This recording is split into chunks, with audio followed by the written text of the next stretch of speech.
Welcome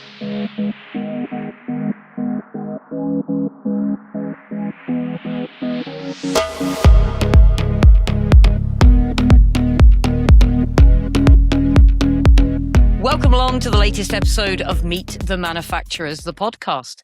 Now, this episode, we have a double treat for you as we speak to Ed Gilchrest from Gyre9 and Adam Rodrigues from Forge. Adam is the vice president at Forge, a nonprofit that helps startups accelerate the path to market for physical innovations through product development, manufacturing, and supply chain focused education and connections. Now, Ed, you may remember many years ago, we actually interviewed him on this podcast. Well, here we are again in season 2. It is, of course, at Gyre9. The team there are based in Southbury, Connecticut, and they are a product development company focused on the research, design, engineering, and manufacturing of complete market-ready solutions. They are also a premier manufacturer of electric charging stations.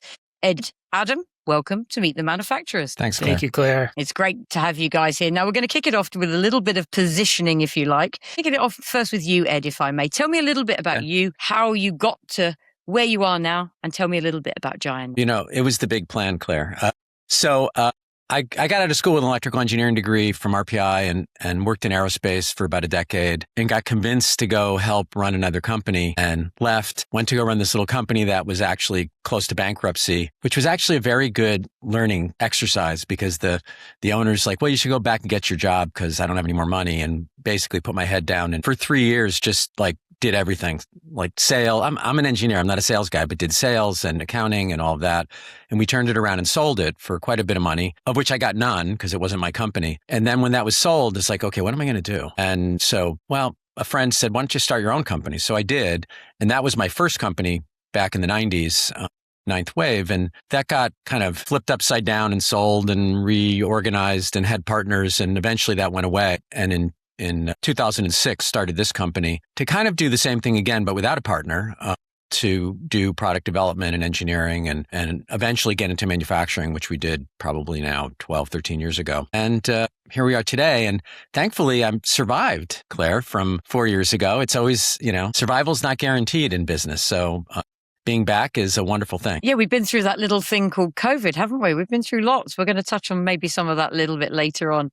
Adam, I'm going to throw it to you. Tell me a little bit about yourself. Hi, Claire. Thanks for having me. So I'm Adam Rodrigues. I am the vice president of Forge. And Forge is a nonprofit that does 3 things with innovators.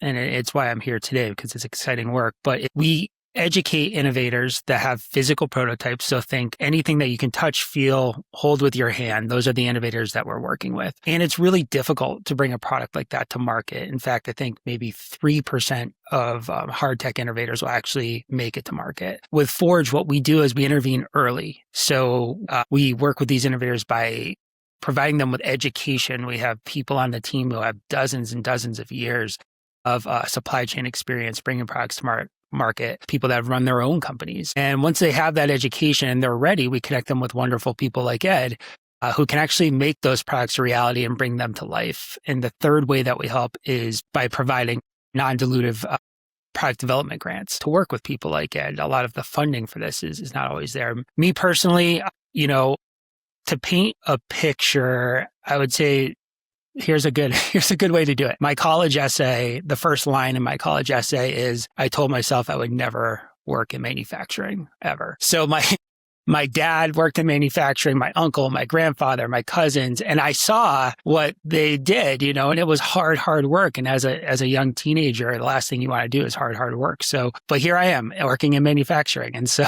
it's just kind of funny to think that that's how it all started with that line. But I'm grateful for it. And it's a really exciting place to be in. And I've been with Forge now for about 10 years. And I get to see these cool, innovative plants like what Ed has, making these products that, some of these are saving the world with climate tech and with med tech. And so it's an exciting place to be in. And happy to be here today. That's amazing. So you've got 10 years under your belt. Ed, 20 years, if my maths is correct. 20 years for this company, yep. Just thinking about the last season of the podcast that we did, which was a lot around the stigma and the old-fashioned thought of manufacturing. And Adam, you've kind of led me back there with it. I don't want to work there. It's too much like hard work, or it's this, or it's that. It's got me thinking about the kind of evolution within the industry, within your careers. You'll have experienced that. Tell me a little bit about how manufacturing has changed during that time. Which changes have been the hardest to navigate? If I start maybe first with you, Ed. Well, it's interesting because for all of my career, having come out of aerospace, which is generally a very clean and very neat and organized manufacturing environment, along with, engineering, and then moving into my own company where we were doing medical products. So we were generally very clean and organized and neat, to this company where we carried all that over. Old school manufacturing has never been in my wheelhouse here. However, we have lots of vendors, and I spent a lot of time in China and Taiwan, and you walk into some of those factories, especially 20 to 30 years ago, and that's old school manufacturing. You walk in and you go, I don't think these people probably live more than 10 years working in these environments. So we work really hard here not to be that. I think we still have a ways to go, but I think our place, we really strive to be attractive to the younger generations that come in and go, oh, this is actually really nice. And they get to learn a lot of stuff, and they get to work in a clean environment and be treated really nicely. So we work hard at that. Hopefully we're somewhat successful at making an environment like that. For sure. What about yourself, Adam? This is actually a really good question, because what's interesting about my manufacturing experience is that until I began working at Forge, I worked for a saw blade manufacturer, and it is very much what kids probably think of when they think of manufacturing, right? I mean, those places do exist, and it's interesting because it was an oily, dark, hot environment. And that is what led me to the sentence on my college essay. However, I get the job at Forge, and now I'm touring places like Ed's. And so I go from this one isolated experience of manufacturing, and now I have toured hundreds of manufacturing facilities. And I will say that it was incredibly eye-opening to see that, okay, yes, there is that, that dark, dirty, dangerous, right? But that is not the rule. There is so much more out there. And I would say that of the hundreds that I have toured, probably 90% of them are more progressive, clean, fun, cutting edge. It's more like walking into a computer lab than anything. It's not dark. It's not dirty. It's not dangerous. In some of these places, you could probably eat off the floor. They keep them so pristine, like Ed's place. So it's really eye-opening to be in this unique position to see hundreds of different manufacturers and have that comparison point. Claire, I have some very good friends of mine who grew up in this area, we're in the Southbury area, and worked in the factory space that I'm in now. And when they worked, this is like high school, summer job. It was a sweatshop. It was a machine shop. The place was dark, dirty, oily. And we walked in here when we first took this building over. It was like that. And I don't have a lot of good photos of that. And I wish I kept it, because it was old school. And it was a lot of work, by the way, to get it from that. And again, my friends are like amazed at trying to remember from when they were working here to now. So yeah, it's the world's changed for sure. It really has, in more ways than one. And Ed, earlier you were kind of touched on sort of the next generation, I guess, of manufacturers that are coming through. We've got AI, we've got automation, we've got a lot of technology really being pushed into the industry. There's been a lot of conversation around workforce shortages. You've taken a slightly different angle. How can innovation itself become a tool to attract new talent into the sector? Well, the reality is you want to take away the jobs that are super repetitive and boring and dangerous. And so automation sort of fixes that problem, because you can automate a lot of that away generally. Two is, in the US, labor is more expensive, so you have to get a lot more efficiency out of the system. So again, some automation allows you to be able to pay people well, but get productivity way higher, so you can compete with the rest of the world. Because we still, despite tariffs and all of the issues in the world, we still need to compete with how things are done, whether it's India or China or Taiwan. And so again, try to put things in place that keep the quality really high and keep efficiency as high as possible. And we try to embrace that. We're a really small company, but I think we do a pretty good job with that. Anything to add there, Adam? Yeah, it's interesting. I recently was reading that because of AI, I know Ed mentioned AI, and there definitely is a place for that in manufacturing, but because of AI, the younger workforce and generation is starting to consider, moving away from those software type roles because they feel like they're at risk. And so what that leaves is actually hands-on work. And that is, very much manufacturing, which is great. So you can see innovation playing a role there with workforce and manufacturing. But the other interesting thing that we find at Forge is that the sexier the product, the more innovative the product, the easier it is to attract workforce. So I know Ed has this really sexy Italian motorcycle that he's working on now.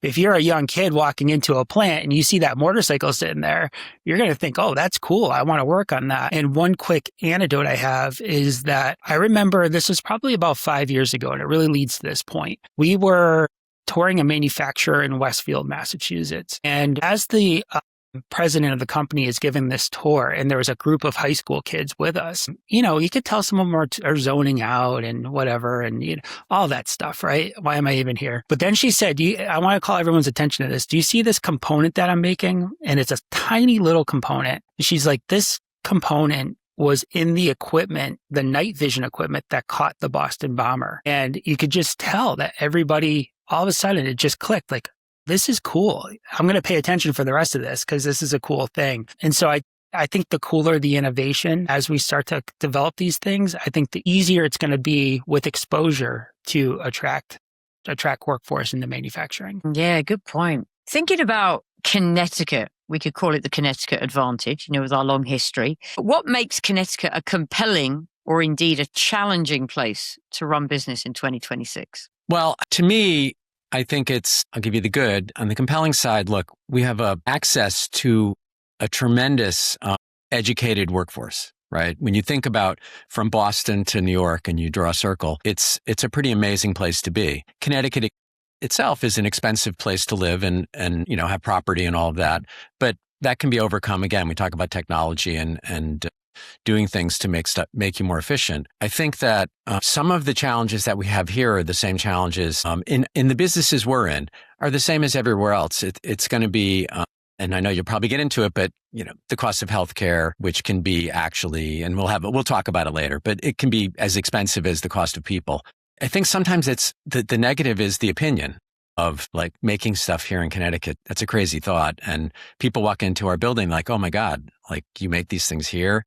Yep. And we're happy to be here. So I'm generally positive on Connecticut. Yeah. And I want to jump in and just say, we've had a lot of talk today about innovation and how that attracts the workforce. With Connecticut specifically, the Manufacturing Innovation Fund has had the foresight to fund a program like Forge because they do see the value in innovation and how it creates this ripple effect for the manufacturers that they're trying to support. And so I think just looking at even just that one example that they have a chief manufacturing officer, that they have a manufacturing innovation fund to support these programs really sets Connecticut ahead of the curve because I do believe it's the only state with a program like this that's set up with the only state with a chief manufacturing officer.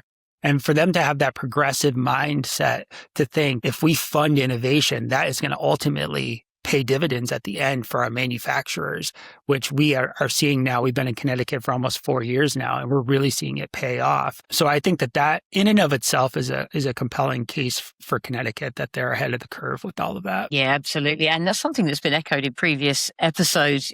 Is that we do have this investment, we have this history. It can just be challenging sometimes with the rates of pay when you're competing with other businesses not in Connecticut and having to obviously fund healthcare. One of our product lines that we make, our customer also has it made in Georgia. And so what happens is we tend to get the more technical work, and Georgia is just cheaper and they get the simpler stuff to make. And we're fine with that.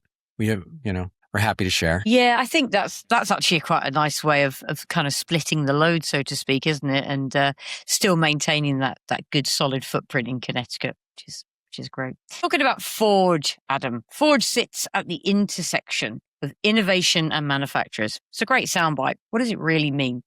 What happens when young innovators get exposed to opportunities and manufacturing environments sort of really early on in their career. Talk to me a little bit about that. Yeah, that's a really good question because it creates a flywheel, actually. What happens is we have these young innovators that are bringing products to market, and then we're connecting them with people like Ed who are making the products. And so you get these young innovators, and I know, Ed, you're working with, say, for example, somebody like a Flow, which is an innovative company out of Yale that is creating a solution that helps with ice dams that build up on houses and corporations. And so what happens is now they're in Ed's facility, right? And they're learning about manufacturing hands-on. They're seeing people around them in manufacturing. They're learning. They're almost kind of like employees in Ed's facility, right? In some sort of way. They spend a lot of time there. So they're getting this real world exposure. And like I said, a lot of these hard tech innovators, oftentimes won't make it to market, but they are now getting embedded into the manufacturing ecosystem with real world experience. And what we're finding is that a lot of these founders and a lot of these startup teams are actually now taking jobs in manufacturing because it's what they know. They're used to it. They see what it's like and they're getting excited about what's going on around them. So that's one facet of it. But I did say flywheel. And what happens also is that, let's just say, we'll go back to the Flow example. Let's just say one of the members of that team moves on to a manufacturer. They start working there, but they are now working on this new innovative product for that manufacturer. And they realize, oh, that's right. We worked with Ed at Gyre9. They can do this part of that, or they can do that part, this part. And now you're becoming a client, right? So it's really exciting to think about the possibilities and actually see them firsthand in Connecticut with these innovative companies embedding themselves in real world manufacturing experiences. That's really interesting. So employees, interns, first jobbers, if you like, who are coming into the industry, that exposure to manufacturing, it really does bolster the long-term workforce value, I guess, within Connecticut. That's incredible. Yeah. Thinking about those relationships, they don't just build the talent, they kind of start long-term business connections. How can today's startup talent become tomorrow's manufacturers or tomorrow's customers? Talk to me a little bit about their progression, if you like, through your program. Yeah, happy to. So just doubling down on, what we were just talking about, and that there is actually a company that we work with. They're a global company. They've been a Forge supporter since day one back in 2016. And one of the things that's interesting is, I was talking to one of their reps, and I said, you guys have really supported us for a long time. Why is it? Like, what is it about Forge that has you, being a partner on a sponsorship level year after year after year? Are you getting so many contracts from us? And he said, yeah, we do get a lot of contracts from you guys. So the ROI is there. He's like, but what I really like is that, like I was saying, as these innovators start taking jobs at some of these corporations, we become a client. They think of us every time. And so I'm getting calls constantly from a prior Forge network innovator that is now embedded in a large global manufacturer as an employee and needs the services of this manufacturer. And so that's real world. That's a real world case right there. That's not just anecdotal. So that does happen. And I think that that's part of the reason that manufacturers working with innovators beyond contracts can be very exciting. Claire, I'll just jump in and say, when I started my first company, and people have asked me like, well, I want to start my own company. How do I do it? And there's a lot of answers, but I was going to take one little piece of that. And it's when we sold that company I was running, that wasn't mine. The reality was I had a lot of connections at that point. I had tons of vendors. I had tons of, various consultants I could go to. I had clients who were no longer going to do business with the company I left. And so I was able to start it up and there's many things that want to get in your way to being a successful company, and we can list them all. But one of the things that lightens the load is to have a lot of hands helping you out. And so, the one thing that probably more than anything with Gyre9 and even working with Forge is they're another place that gives us more connections to innovators or even other manufacturers that these players might be working with. So building a network is like ridiculously important. For sure, for sure. And you've got this kind of ready-made incubator there ready to tap into, which is marvelous. Thinking about technology, you're going to switch gears here. Which emerging technologies, in your opinion, Adam, and in your experience, maybe Ed, I don't know, have had the biggest real-world impact on operations for either the businesses that you've been working with or within your own business? I mean, the ones that come to mind are the more obvious ones. So Forge got its roots by working exclusively with climate tech. And we are a nonprofit sister organization of Greentown Labs, which is the largest climate tech incubator in North America. And now we've expanded into Connecticut, and we work closely, and our offices are at Climate Haven in New Haven. And a big reason for that is because a lot of climate tech has a hardware component to it. You think, your wind turbines, your battery storage, things like that, solar panels. But we're industry agnostic. So we've expanded from there. Now we work with all industries. So the two that come to mind, of course, are climate tech, because, who doesn't want to live in a cleaner world, right? Absolutely. Yes. Yeah. And then the other one obviously would be med tech. We work with a lot of med tech companies, and both, I would argue, both are saving lives. So I think that those are the two exciting ones that come to mind. And you had mentioned COVID before, so I'll give you a real world example. We worked with a company called BioBot, and what they had developed was a robot that goes into the sewage system to detect for opiate usage in a community, to see if that community has a real problem with opiate use. But what happened was COVID hit, and they were able to take that technology and pivot to detect for COVID rates, which was really cool to see, and Forge we help them find manufacturers and design engineers to make that a reality. So that's just one example of the type of innovators that are out there that are having a real impact and are really exciting to think about. So yeah. And it's really fascinating, some of the climate tech work. That's really kind of an interesting one. In fact, it's one of the questions that I tend to ask manufacturers about their sustainability and the future, and, how important are environmental and sustainability targets within their decision making. For some manufacturers, it's a real bit part at the moment. For others, they're pushing forward with, utilizing technology that is available to be as sustainable as they possibly can. So it's kind of an interesting one. It's one that I should really post to Ed, I suppose. Talk to me about your sustainability credentials. Well, I'm just going to say we do the best we can, and we try to, we don't totally control our destiny, because we're somewhat driven by what our clients want to do. So we'll usually push towards very sustainable packaging. And if the clients don't care, and the clients are, or do care, we'll push them that direction. Occasionally we can't get our way, but usually that's important. I think overall, I'm going to say from the start of this company, my sustainability goal was don't make, and I'm going to use the word tchotchkes, don't make stuff that doesn't last, that's going to get thrown away, that's going to end up in a dumpster somewhere. So try to make iconic things that are going to live a long time. So when we design, we try to design towards the solution that will last an awful long time till a new technology comes along, or till there's, we don't tend to be designing the same thing every year, making this year's fashion statement. So that's sort of the overall goal of the company. And I think we've done a relatively good job. Occasionally a product comes in that we have to work on that we kind of shake our heads, and most of the time we walk away from them. We don't really want to do those junky toys. And I'd argue, Ed, that, your work with Flow is very meaningful in that way as well, because the solution that they're coming up with to prevent ice dams is an environmentally friendlier solution than what's out there on the market now. So just having somebody like Ed that's open to working with some of these climate tech companies is, I would say, also doing his part in that way as well. But when you talk about technologies that have changed sort of what we're doing, I mean, I'm going to go backwards a little bit, and you go, well, the internet's amazing because the ability to do research, and now you add AI on top of that, for designers and engineers and manufacturing people to get answers on things as they have questions, it's changed our world completely.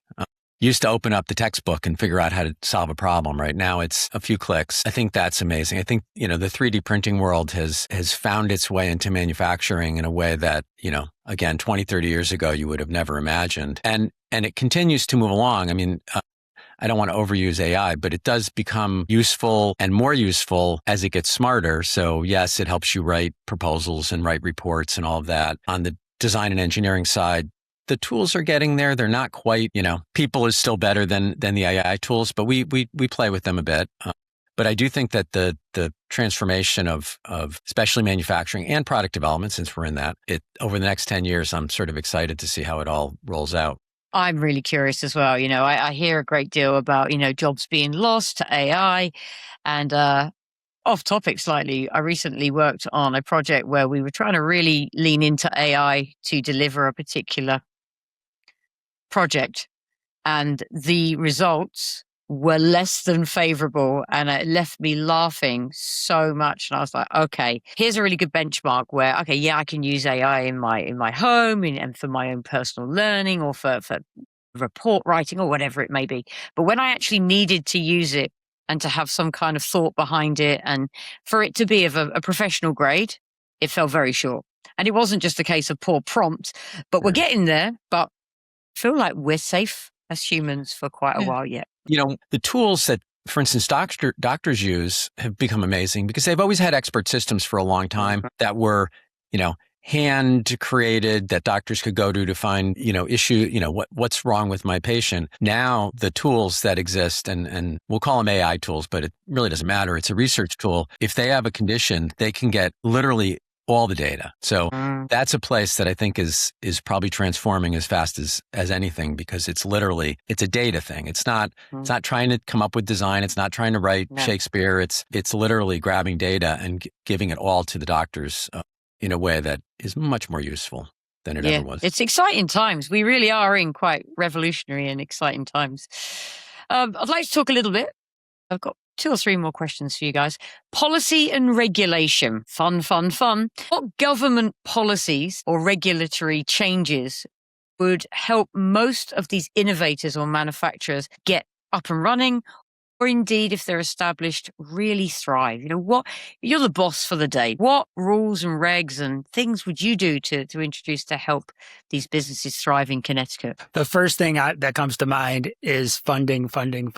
It's, we started off in Connecticut for the first 2 years in more of an exploratory discovery mindset and trying to figure out what's here and what's not here to support startups and innovators. And what we found is that there was a lot of money to help with a basic idea becoming a prototype, right? So we're talking $5,000, $10,000. There's small grants out there. There's different prizes and awards. There's some, foundational money, which is great. It gets you to that first step. And then we saw that there's this huge gap, which we kind of labeled the valley of death, right? Where there is not that money to connect somebody with Ed to have that prototype brought to its next iteration to make it manufacturable, to design it for scalability. And then there's places like CT Innovations and angel funders who are there to help fund at the customer level. You have a product in market and now there's funding for that. So that with that gap, what's great is that, the Manufacturing Innovation Fund, we told them, we said, listen, if we want your manufacturers to start getting some of these contracts, we need some of this gap funding. We're talking in that $30,000 to $100,000 range, which helps them get to places like Gyre9. And I would say that, that would be the most critical part, is they need that that funding support from the state. They need it from the federal government. I don't know if you've ever seen what it looks like to complete application for SBIR, but it is insane. It's like writing a small novel. So an easier pathway to getting the funding might be something I'd advocate for. But without this innovation, you have these really great ideas that are changing the world. They're solving problems, like we said before, saving lives. And without having access to that capital, I think that we're going to see a lot of things fall off. So very thankful to the MIF for doing that and providing that next step, valley of death funding. But I still think that there can be more done from a federal standpoint to help some of these innovators make it to market. What about yourself, Ed, obviously in business in Connecticut? I'm going to go somewhere that's really super controversial, but has always been an issue on my mind, and certainly for startups, underfunded enterprises. I'm going to say healthcare for a second. And what I'm going to say is somehow in this world, it became business's responsibility to pay for employees' health, basically to pay for employees' healthcare. And as you go downward, it's one thing to say, you're a multi-billion-dollar company and you're taking care of healthcare, which is a big expense. But it's a different thing if you've got 2, 3, 4, 5, 20 people and, you're not making money yet and you have to afford healthcare. And I use an example. I had an employee here a number of years ago older employee, but her healthcare costs to us were more expensive than her hourly wage we paid her by the hour. And so you go, well, that's kind of crazy. And it can make you sometimes, as a company, you have to decide, even though you're not supposed to, it can impact people's decisions of who they bring in and who they don't. And I think that if a startup had a way of funding its, either they go without healthcare, right? They go, okay, well, hopefully I'm really healthy and I'm not going to, or I'm living off my parents' healthcare, which fine, but eventually that, it's not going to be there. I think it's kind of crazy when people take jobs in many cases just to get healthcare. And I think we could change that. I'm going to get, whacked by some of my business friends. But at the end of the day, I think it would help us run much faster if you didn't have to worry about that. Even for our company. I mean, we're relatively small. It's a big expense for us. Shall I put a disclaimer in now? The thoughts of Ed Gilchrest are solely his own and do not reflect ManufactureCT. I have got to say, though, when I first moved to Connecticut, obviously I was shocked overall at how healthcare works in the US. I could go on about that for an hour and a half. Yeah. But I was also really saddened that I met people who were solely in their jobs for healthcare because they were stuck. Whether it was for themselves or for their families. I'm like, but you're miserable. Like, why would you stay 30 years doing a job you can't bear? You're miserable. So I can kind of see what you're saying, how it's fixed. I mean, I will say that my wife and I, my wife works here, she runs operations, and myself, we both cheered when we got over 65 because we went on to Medicare and saved $5,000 a month off our healthcare costs here. I've heard this before. Yep. This is something that's actually come up in a podcast before. Again, manufacturing company owners being delighted when they hit that milestone. Thinking about risk and resilience, aside from obviously medical benefits and medical insurance, what keeps you awake at night as a manufacturing leader heading into the 2030, the next decade? What keeps you awake at night? Well, for me, I mean, it's always, we're in that funny zone of, as a company, where we're not so big that we're well known and we're everywhere, but we still have a fairly, payroll to pay and all of that. And I think it's coming up with ways to stay relevant and continue to bring clients in. And it's always difficult. First of all, I'm an engineer. I'm not a sales guy. We don't have a big sales staff because we're small. So I think that just in general, that's always on my mind, of figuring out who we're going to be when we grow up and making sure that we bring in the clients and we fill the work here with relevant work that the team likes to work on and we can be competitive on. I think that's number one. Number two is always access to capital. And access to capital is always a problem. And for us, we went through a few very difficult years with one of our biggest clients going away and having to shrink, which means nobody wants to loan you money because you went the wrong direction. So it's like, turn that around, and we are turning that around. But I think at the same time, you can never have enough. And getting access to capital without giving the whole company away to some, venture capital firm and staying in control is a tightrope you're trying to walk all the time. So honestly, that's it for me. Okay, guys, got to wrap it up. But the last question for you both, Adam, you first. Let's get our crystal balls out and think about the future. We're having this conversation in 2030. What would success look like for Forge in 2030 in Connecticut? We'd still be here, which is great, right? From a nonprofit world, we have to think about that. But I do think that, Connecticut just has so much to offer when you talk about, like you said, Claire, the intersection between manufacturing and innovation. We have wonderful universities here like UConn, Yale, the universities and colleges is where these ideas start. And so I think that in 2030, if we are able to continue doing this work and helping the manufacturers of Connecticut stay ahead of these innovations, exposing them to some of these new markets by leveraging the innovations that are coming out of the universities and colleges, I think we're going to be in a really, really good spot. The other thing that I'd really love to see is that in my work in Connecticut, and not just Connecticut, but a lot of different states, is that there's so many good programs being funded, yet not everybody knows about them. It can be kind of fragmented, right? So if you have, one organization that's helping innovators with business planning, and then you have another organization that's helping them with marketing, and then you have Forge that's helping them with manufacturing. How do we connect all the dots? And Ed, I can imagine it's the same in the manufacturing, when you talk about workforce and you talk about cybersecurity, right? And I know that the consortium was formed to solve for that, which is great. I would love that if in 2030, that was all figured out to where there's just one central location where you go and you see all your resources and everybody is helping, the rising tides lift all boats thing. I think that would be fantastic. What about yourself, Ed? Look, I just like a nice steady growth and maybe, the AI tools get better.